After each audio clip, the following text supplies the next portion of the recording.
যে তরুণরা আমাদের অর্থনীতিকে সচল রাখে, যে তরুণরা আগামী দিনের বাংলাদেশ গড়বে, সেই তরুণদেরকে আমরা কোনোভাবেই হতাশার মধ্যে রাখতে পারি না।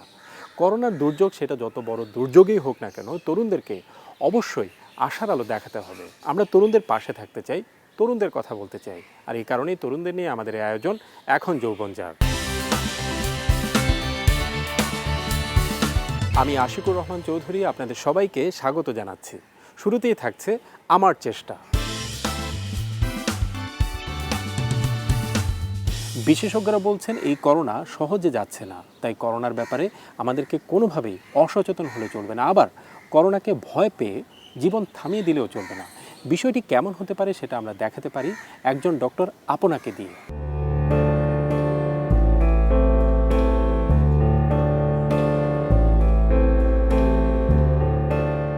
গত বছর রাজধানীর ল্যাবএইড স্পেশালাইজড হাসপাতালে করোনা রোগীদের সরাসরি চিকিৎসা দিতে গিয়ে ডাক্তার আপনা দেখেছেন পরিস্থিতি কতটা ভয়ঙ্কর হতে পারে। এই অবস্থায় ডাক্তার আপনা ভীষণ খুশি হয়েছিলেন যখন দেখলেন ধীরে ধীরে দেশ করোনা মুক্ত হয়ে যাচ্ছে। কোভিডে আক্রান্ত যে পেশেন্টরা আমাদের হসপিটালে ভর্তি থাকতো, কেউ কেউ এমনও ছিল যে 1-1.5 মাস ভর্তি থাকতো। কোনো পেশেন্টদেরকে আমরা হারিয়েছি যারা হয়তো বা হসপিটাল থেকে আর বাসায় ফেরত যেতে পারেনি। গত বছর শেষের দিক থেকে যখন করোনা পরিস্থিতি আস্তে আস্তে ভালো হওয়া শুরু করলো, একজন ডক্টর হিসেবে আমি বলবো আমার যে অনুভূতি এটা বলার মতো না, এবং আমি কাউকে প্রকাশ করেও বোঝাতে পারবো না। করোনা কমে আসার এমন স্বস্তির পরিবেশ ফিরে পেয়ে ডাক্তার আপনা জীবনকে নিয়ে ভিন্নভাবে ভাবতে শুরু করলেন।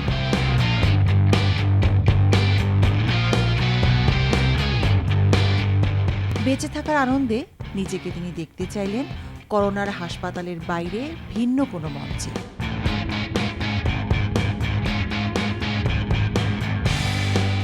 নাম লেখালেন মিস ইউনিভার্স বাংলাদেশ 2020-এর প্রতিযোগিতায়।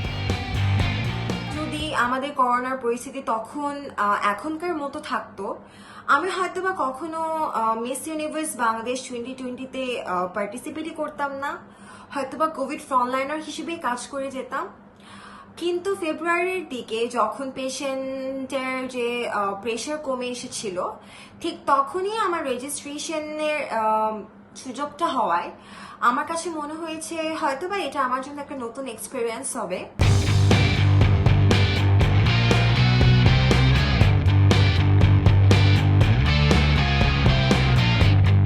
কোভিড হাসপাতাল থেকে সুন্দরীদের এই মঞ্চে বহুদূর এগিয়ে যান ডাক্তার আপনা। প্রত্যেক যে পার্টিসিপেন্টরা ছিল এবং আমাদের যে ইন্ডিয়ান এবং যে বাংলাদেশি গ্রুমার ছিল, সবার কাছ থেকে আমি কিছু না কিছু শিখেছি। আমি এবার মিস ইউনিভার্স বাংলাদেশ 2020-তে টপ 10 ফাইনালিস্ট হিসেবে ছিলাম, এবং I was awarded with Miss Shining Star Bangladesh 2020। Focus on how to be social.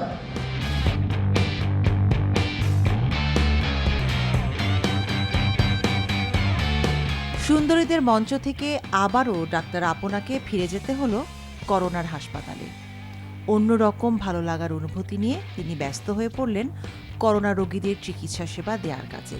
আমি মনে করি আমার সর্বপ্রথম এবং সবচেয়ে ইম্পর্টেন্ট পরিচয় আমি একজন ডক্টর, এবং আমি অনেক প্রাউড যে আমি একজন কোভিড ফ্রন্টলাইনার হিসেবে কাজ করার সুযোগটা পেয়েছি।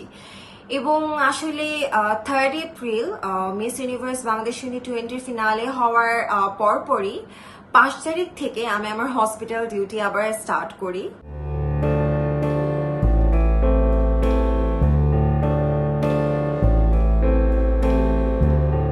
ভালো লাগার এসব রেশ কাটতে না কাটতে দেশে আবার এলো করোনার ঢেউ। করোনা রোগীদের চিকিৎসা দিতে গিয়ে ডাক্তার আপনা নিজেই এবার ভয়ঙ্করভাবে করোনায় আক্রান্ত। শুরু হলো তার নিজের বেঁচে থাকার অন্যরকম যুদ্ধ। অনেকে মনে করে হয়তোবা আমরা ইয়াং বলে, আমরা যে ইউথ জেনারেশনটা আমরা আছি, আমরা মনে করি যে আমাদেরকে হয়তোবা করোনা এত এফেক্ট করে না, which is not true at all। কারণ আমি যতটুকু ফেস করেছি, প্রথম 10 দিন আমি আসলে বিছানা থেকে উঠতেই পারিনি। জীবনের এসব নানামুখী অভিজ্ঞতাই ডাক্তার আপনাকে বলে দেয় এটাই অদৃশ্য করোনা ভাইরাস, এটাই এর আসল চরিত্র। যে ভাইরাসটি সহজে চলে যাবার নয়, আবার যার কাছে হেরে যাবারও নয়। অনেক পেশেন্ট থাকে যারা প্রস্থেটিক ইমপ্ল্যান্ট নিয়েও অ্যাথলেটিকে পার্টিসিপেট করছে, যারা আর্টিফিশিয়াল লেগস ইউজ করে নর্মাল সংসার করছে, তারা নিজেরা ফার্মিং করছে, তারা বাসার একটা স্বাভাবিক মানুষের চেয়ে আরো বেশি এফিশিয়েন্ট। সো আমি মনে করি কোনো কিছুই আমাদেরকে থামাতে পারবে না as long as we are determined. So আমি মনে করি যে আমরা আশা না হারাই, আমাদের সামনে আরো ভালো দিন আসবে।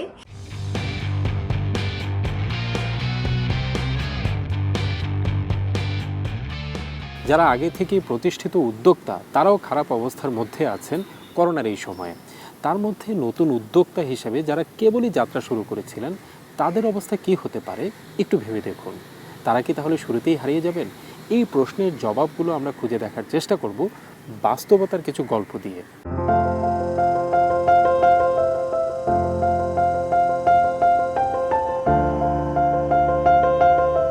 বিদেশে পড়ালেখা শেষে আসিফ দেশে ফিরে নাও আসতে পারতেন, কিন্তু তিনি ফিরে এসেছেন। দেশে ফিরে আসলেও তিনি ক্যারিয়ারের জন্য রাজধানীমুখী হতে পারতেন, কিন্তু তিনি সেটি না করে বেছে নিয়েছেন নিজের জেলা শহর নাটোরকে। উচ্চশিক্ষা শেষে তিনি ভালো একটি চাকরি চিন্তা করতেই পারতেন, সেটাও তিনি করেননি। চাকরির চিন্তা বাদ দিয়ে তিনি উদ্যোক্তা হওয়ার যে চিন্তা করেছিলেন, সেখানে তিনি প্রচলিত ব্যবসাকেই বেছে নিতে পারতেন, কিন্তু তিনি সেটিও করেননি।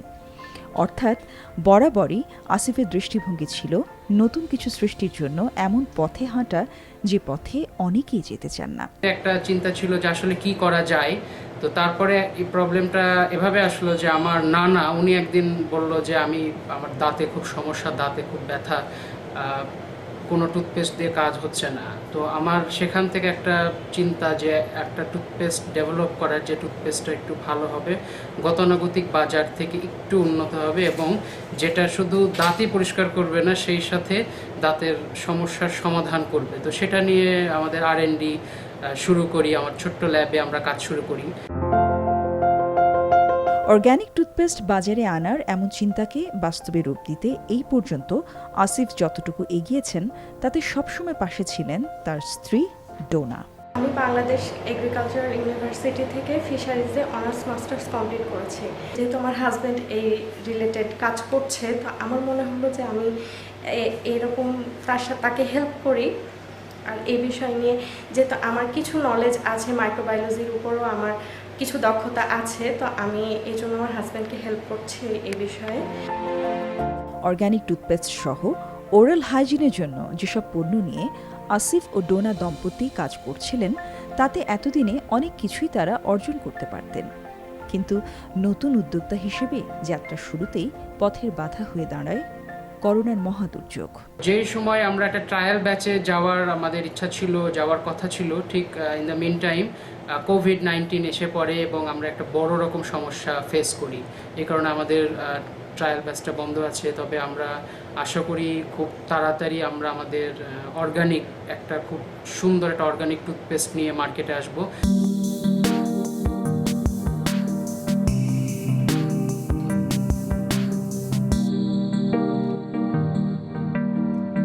নাটোরের আরেক তরুণ উদ্যোক্তা তুহিন 2019 সালে MBA শেষে উদ্যোক্তা হিসেবে তিনি কাজ শুরু করেন ফুটওয়্যার নিয়ে।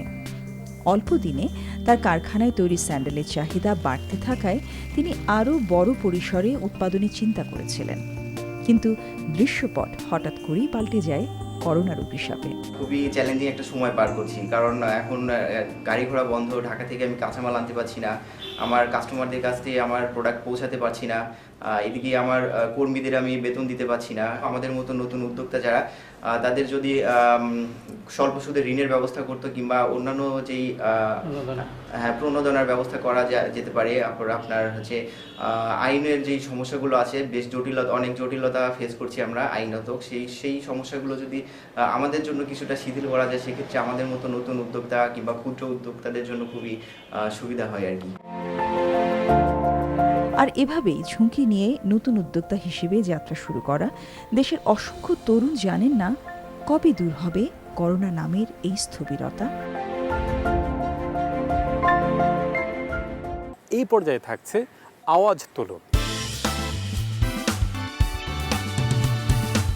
তরুণ তরুণীদের জীবনের একটি পরিকল্পনা থাকে যে আগে পড়ালেখার একটি পর্যায়ে যেতে হবে, তারপর বিয়ে।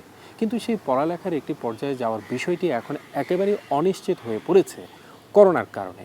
আর এতে করে তরুণ তরুণীদের উপর ভীষণভাবে মানসিক এবং সামাজিক চাপ তৈরি হচ্ছে।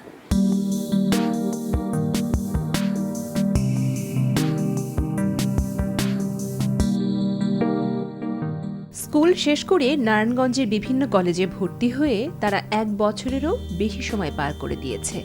কিন্তু কলেজ জীবন কেমন হয় সেটা করোনার কারণে তারা একদিনের জন্য বুঝতে পারেনি।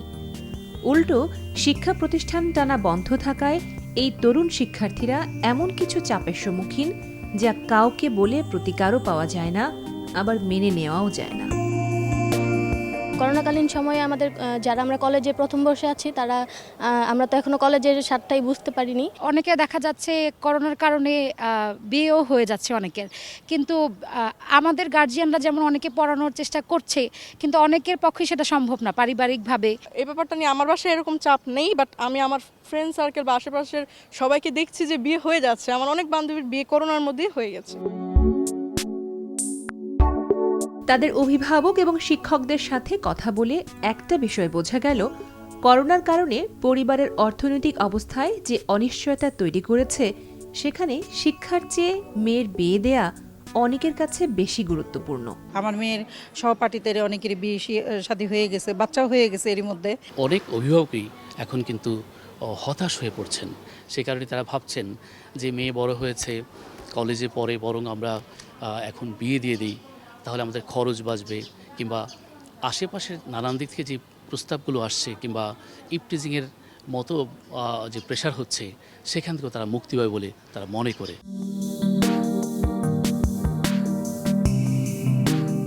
নারায়ণগঞ্জ থেকে এবার মেহেরপুরে।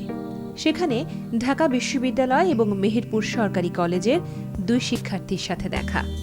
তারা এইচএসসি পাশ করে বিশ্ববিদ্যালয়ে প্রবেশ করে পার করেছেন 1 বছরেরও বেশি সময়।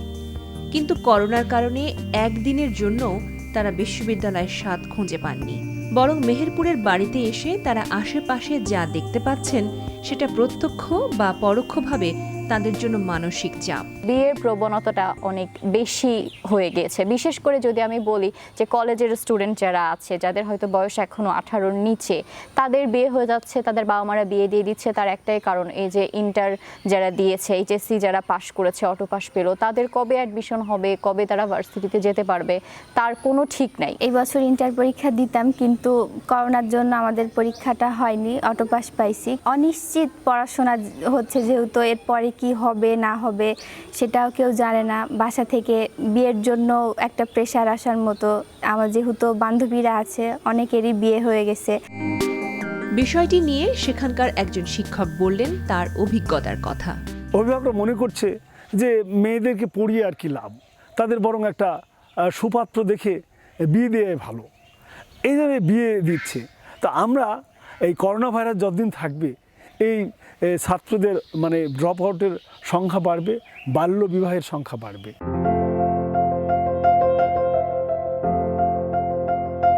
করোনার কারণে বিশ্ববিদ্যালয়গুলো বন্ধ হয়ে যাওয়ায় কুষ্টিয়ার নিজেদের বাড়িতে এসে ঘরবন্দি জীবন কাটাচ্ছেন এই শিক্ষার্থীরা। প্রত্যেকেরই টার্গেট ছিল লেখাপড়ার একটা পর্যায়ে না যাওয়া পর্যন্ত তারা বিয়ের মতো কোনো সিদ্ধান্তে যাবেন না। আমার ইচ্ছা ছিল মাস্টার শেষ করে জব করে তারপরে বিয়ে করার, কিন্তু বর্তমানে করোনাকালীন সময়ে বাবা মার একটা চিন্তা পড়েই গেছে। এ কারণে আর কি বাবা মার সিদ্ধান্তে বিয়েটা করা হয়। 1 থেকে 1.5 বছর ঘরে বন্দি, শিক্ষা প্রতিষ্ঠান, পড়াশোনার কোনো নিশ্চয়তা নেই। এদিকে আমার সব বান্ধবীদের বিয়ে হয়ে যাচ্ছে, পরিবারের অনেকেরই টেনশন যে আমার মেয়েও বড় হচ্ছে, তারও বিয়ে দিতে হবে। এই ভেবে আমার পরিবার আমার বিয়ে দিয়ে দিছে। আশেপাশে সব বান্ধবীদের বিয়ে শাদী হয়ে গেছে, আর বাসা থেকে আমারও এনগেজমেন্ট করাই দিছে। যদিও স্বপ্ন ছিল যে পড়াশোনা শেষ করে একটা জব করব, নিজের পায়ে দাঁড়াবো, তো এটা তো আর কতটুকু হবে জানি না। বিয়ের পরে ওনারা বলছে যে পড়াশোনা করাবে। তাদের মধ্যে যাদের এখনো চাপে পড়ে বিয়ের পিঁড়িতে বসতে হয়নি, তারা জানেন না শেষ পর্যন্ত হেরে যেতে হয় কিনা। আত্মীয় স্বজন একটু বেশি সমস্যা করে যে মেয়ে বড় হয়ে যাচ্ছে, বিয়ে দিচ্ছ না কেন, পাড়া প্রতিবেশী বলে। বিভিন্ন সমস্যার কারণে অনেক বান্ধবীরই বিয়ে হয়ে যাচ্ছে, অনেক ভালো ভালো স্টুডেন্ট তারা ঝরে পড়ছে। বিয়ের জন্য অবশ্যই চাপ আসতেছে। এখন আমি তো চাচ্ছি না যে এখনই বিয়েটা করে ফেলতে, আমি চাচ্ছি যে যেহেতু আমি 3rd ইয়ারে, আমার ফাইনাল ইয়ারটা কমপ্লিট হোক, তারপরে আমি বিয়েটা করতে চাচ্ছি। এখন জানি না কতদূর কি হবে। বাবা মা আর কতদিন বাড়িতে বসায় রাখবে, বিয়ের জন্য চাপ দিচ্ছে, কতদিন এই চাপটা নিতে পারবো। এখন সব কিছু যদি খুলে যেত আমাদের শিক্ষা প্রতিষ্ঠান, তাহলে আমরা হয়তো আবার আগের মতো আগের অবস্থায় ফিরে যেতে পারতাম। বিষয়টি নিয়ে কথা হয় কুষ্টিয়ার ইসলামী বিশ্ববিদ্যালয়ের দেশরত্ন শেখ হাসিনা হলের প্রভোস্টের সাথে। প্রায় 850-900 মতো ছাত্রী আমার হলে থাকে। তো সবার সঙ্গে ব্যক্তিগত যোগাযোগ রাখা যদিও সম্ভব হয় না, তারপরেও যেটুকু আমি জেনেছি বা শুনেছি তাতে করে অনেক মেয়েরা আসলে তাদের বাবা মা বিয়ে শাদী তাদেরকে দিয়ে দিচ্ছে। তার কিছু কারণ তো অবশ্যই আছে। বাবা মা সবসময় মনে করে যে যেহেতু পরিস্থিতিটা ইনসিকিউর, মেয়ে সন্তানটিকে যদি বিয়ে দেওয়া যায় তাহলে আফটার ম্যারেজ সে একটা সোশ্যাল সিকিউরিটি পাবে, একটা ফিনান্সিয়াল সিকিউরিটি পাবে। তার অর্থটা হচ্ছে তার ব্যক্তিগত সিকিউরিটি ফিনান্সিয়াল কিন্তু কমেছে, অবশ্যই কমেছে। সবশেষ কথা হয় ঢাকায় অনার্স পড়ুয়া 2 তরুণের সাথে। করোনার কারণে তারাও এমন কিছু অভিজ্ঞতার মধ্য দিয়ে যাচ্ছেন যা তাদের জন্য প্রচণ্ড মানসিক চাপ। আমাদের মেয়ে বন্ধুরা যারা আছে এরা হচ্ছে কি, ওরা সবচেয়ে যেটা বেশি প্রবলেম হচ্ছে সেটা হচ্ছে বিয়ে হয়ে যাচ্ছে। আমাদের একটা অ্যাম্বিশন ছিল যে আল্লাহর রহমতে 4th ইয়ার কমপ্লিট হলে আমরা বাসায় বলে ফেলবো যে আমরা একজন পছন্দ করি, যাই হোক বলে ফেলবো। তো সেই ক্ষেত্রে দেখা গেল মোটামুটি প্রায় 2 বছর চলে যাচ্ছে। সেক্ষেত্রে আমার গ্র্যাজুয়েশনও কমপ্লিট হচ্ছে না, এই ক্ষেত্রে ওরও বয়স বেড়ে যাচ্ছে। সো এই ক্ষেত্রে কি মানে দূরত্বটা বেড়ে যায়। এটা মানসিক যন্ত্রণা এক ধরনের, কারণ যে একটা পেন ওইটা সবাই বহন করতে পারে না এই পেনটা, যে এতটা একটা কষ্ট আর কি। এই আলোচনার সূত্র ধরে আমরা চলে যাচ্ছি পরের সেগমেন্টে, মন কি যে চায়। করোনার অনিশ্চয়তার কারণে পরিকল্পনার বাইরে গিয়ে বিয়ের মতো অতি গুরুত্বপূর্ণ সিদ্ধান্ত নেওয়া, এটি যেমন মানসিক চাপের কারণ, তেমনি পরিকল্পনার মধ্যে থাকা সুন্দর সম্পর্কগুলো হারিয়ে যাবে, এটিও কিন্তু ভীষণ মানসিক চাপের কারণ। আর এই বিষয়গুলো নিয়ে কথা বলবেন মনোবিজ্ঞানী ফায়জা আহমেদ। কেমন আছেন দর্শক? আশা করছি ভালো আছেন। এই যে আগের সেগমেন্টে যে বিষয়টি আমরা দেখেছি, আমাদের চারপাশেও কিন্তু আমরা প্রতিনিয়ত লক্ষ্য করছি, অনেকেই বলছে যে কোভিডকালীন সিচুয়েশনে এত বিয়ে হচ্ছে। সবগুলো বিয়ে কি আসলে পরিকল্পনা মাফিক হয়েছে? অসংখ্য তরুণ শিক্ষার্থী মানসিকভাবে প্রস্তুতিহীন অবস্থায় সামাজিক এবং পারিবারিক চাপে তাদের বিয়ের মতো একটি গুরুত্বপূর্ণ সিদ্ধান্ত নিতে হয়েছে। এই বিষয়টি নিয়ে আজকে আমরা আলোচনা করব। এই যে করোনা দুর্যোগকালীন সময়ে আমরা কিন্তু সবাই প্রচণ্ড মানসিক চাপের মধ্যে দিয়ে যাচ্ছি। আমরা যে সময়টা পার করছি সেটা একটা অনিশ্চিত সময়। এক্ষেত্রে তরুণ শিক্ষার্থীদের মানসিক চাপটা কিন্তু আরও খানিকটা বেশি, কারণ তাদের শিক্ষা জীবন প্রচণ্ড অনিশ্চয়তার মুখে পড়েছে। এবং একই সাথে সাথে শিক্ষা জীবন শেষ করার কিন্তু সবার একটা প্ল্যান থাকে যে শিক্ষা জীবন শেষ করে সে তার কর্মজীবনে প্রবেশ করবে, এবং তাদের যে বৈবাহিক সম্পর্কগুলো সেক্ষেত্রেও তাদের কিছু পরিকল্পনা থাকে। যখন এই অনিশ্চয়তার কারণে পরিবারগুলো তাদেরকে বাধ্য করছে বা সামাজিক চাপের কারণে তারা মানসিকভাবে প্রস্তুতিহীন অবস্থায় বিয়ের মতো সম্পর্কে যেতে হচ্ছে, সেই সময়ে তাদের যেটা হচ্ছে তারা প্রচণ্ড মানসিক চাপের মধ্যে পড়ছে। কারো কারো ক্ষেত্রে আমরা দেখতে পাচ্ছি তারা প্রচণ্ড ফ্রাস্ট্রেটেড হয়ে যাচ্ছে, ডিপ্রেশনের মতো ঘটনা ঘটছে। আমাদের ক্লিনিক্যাল প্র্যাকটিসে কিন্তু আমরা দেখেছি কারো কারো ক্ষেত্রে এক্সট্রিম একটা পরিণতিও হচ্ছে, কেউ হয়তো সুইসাইডের মতো পথকেও বেছে নিচ্ছে। আমার ক্লিনিক্যাল প্র্যাকটিসের কথাই যদি আমি বলি, এ সকল তরুণ শিক্ষার্থীদের অসংখ্য মানসিক সমস্যা, অসংখ্য ক্রাইসিস নিয়ে কিন্তু তারা আমাদের কাছে রিপোর্ট করছে। তার মধ্যে দেখা গেছে যে পরিবারের চাপে হয়তো তারা বৈবাহিক সম্পর্কে গিয়েছে, কিন্তু তার হয়তো একটা প্রেমের সম্পর্ক ছিল, দুটি মানুষ দু প্রান্তে প্রচণ্ড ফ্রাস্ট্রেটেড হয়ে গেছে। এবং এই যে সম্পর্কটা যখন দুজনের মধ্যে খুব একটা জানাশোনা এবং বোঝাপড়ার মাধ্যমে হয়নি, সেই দাম্পত্য সম্পর্কগুলোর মধ্যেও কিন্তু কলহ তৈরি হতে পারে। এই করোনাকালীন বৈশ্বিক মহামারীর সময় যে কোনো সিদ্ধান্ত যদি ভেবেচিন্তে নেওয়া না হয়, পরবর্তীতে এটা অনেক বেশি জটিল হতে পারে, ভুল হওয়ার সম্ভাবনা আছে। সে জায়গায় বিয়ের মতো অতি গুরুত্বপূর্ণ সিদ্ধান্ত মানসিকভাবে প্রস্তুতিহীন অবস্থায় একজন তরুণের জীবনে যদি চাপিয়ে দেওয়া হয়, পরবর্তীতে যে জটিলতা তৈরি হতে পারে, সেক্ষেত্রে কিন্তু শুধু সেই তরুণ শিক্ষার্থী সাফার করবে তা না, পারিবারিক এবং সামাজিকভাবে বড় একটা ক্ষতির সম্ভাবনা তৈরি হয়। এবং সেটা এড়ানো সম্ভব এই জটিল সময়টিতে একটু সময় নিয়ে ভেবে তাকে মানসিকভাবে প্রস্তুত করে যদি সেই সিদ্ধান্তটি নেওয়া হয়। ভালো থাকবেন দর্শক। এই পর্যায়ে থাকছে দেশে দেশে তারুণ্য। এই পর্যায়ে আমরা আড্ডা দেব ঢাকা মেডিকেল কলেজের শেষ বর্ষের এক শিক্ষার্থীর সাথে, যিনি এসেছেন ভুটান থেকে। তার কাছে আমরা জানার চেষ্টা করব তার দেশ ভুটান কিভাবে এই অঞ্চলে সফলতার সাথে করোনা পরিস্থিতিকে মোকাবেলা করে যাচ্ছে।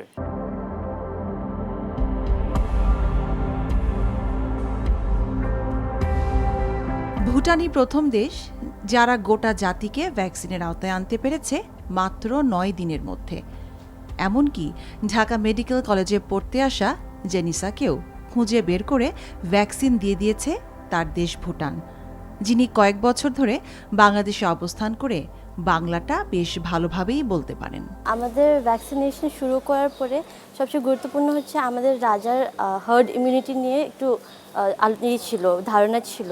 তো উনি ভাবছেন যদি 90% মানুষকে যদি আমরা ভ্যাকসিনেট করিয়ে দিই, অন্য 10%কেও আমরা প্রোটেক্ট করতে পারবো। সেটা নিয়েই আমাদের করা হয়েছে। 17 বছর উপরে যারা আর যাদের ভ্যাকসিনটা পাওয়া উচিত ওদেরকে 1 মাস আগে থেকে অনলাইন রেজিস্টার করা হয়েছে। তারপরে 9 দিনের মধ্যে সবারকে ভ্যাকসিনেট করা হয়েছে। এপ্রিলের 16 তারিখে আমি ভ্যাকসিন নিয়েছি। আমাদের এমবাসি ভুটান থেকে ভ্যাকসিন নিয়ে এসে আমাদের বুটিস যারা আছে এখানে ওদেরকে ভ্যাকসিনেট করা হয়েছে। মহাদুর্যোগকালীন সময়ে ভুটান যেভাবে করোনাকে নিয়ন্ত্রণের মধ্যে রাখতে পেরেছে, সেখানে বেশ কিছু ভিন্নধর্মী উদ্যোগ খুঁজে পাওয়া যায়, যার একটি তরুণদের দেসুক নামের একটি প্রশিক্ষণ।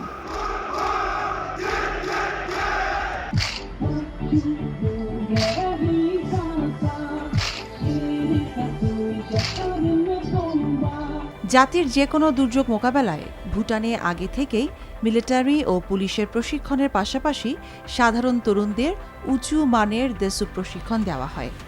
দেসুপের ট্রেনিংয়ের আওতায় প্রশিক্ষিত তরুণরা দুর্যোগকালীন সময়ে দারুণ ভূমিকা পালন করেছে করোনার বিস্তার রোধে। মিলিটারি ট্রেনিং দেওয়া হয় আর রেস্কিউ ট্রেনিং দেওয়া হয়। রেস্কিউ মানে এমার্জেন্সিতে যেটা কাজে লাগবে সেটা ট্রেনিং দেওয়া হয়। এটা আমাদের আর্মি আর রয়্যাল ভুটান গার্ড ওরা ট্রেন করে। তো এটা নিয়ে আমরা কি জানি, আমরা রেস্কিউ মানে ডিজাস্টার ম্যানেজমেন্ট বুঝতে পারি, আমরা রেস্কিউ সিস্টেম বুঝতে পারি। আমরা যেহেতু অনেকেই ইয়াং ফোর্স এটা ট্রেনিং নিয়েছে, ওদেরকে কাজে লাগানো হয়েছে এবার কোভিডের জন্য। জি, আমিও নিয়েছি। আমি 2020 সালেই নিয়েছি।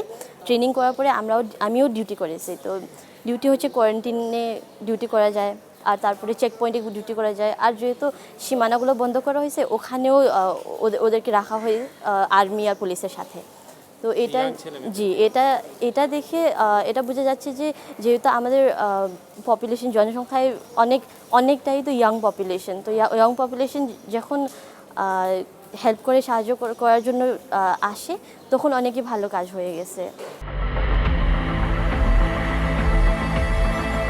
ভুটানই এই অঞ্চলের সেই দেশ যারা লকডাউন ঘোষণা দিয়ে থেমে থাকেনি, বরং নানা ধরনের চিন্তা কাজে লাগিয়েছে।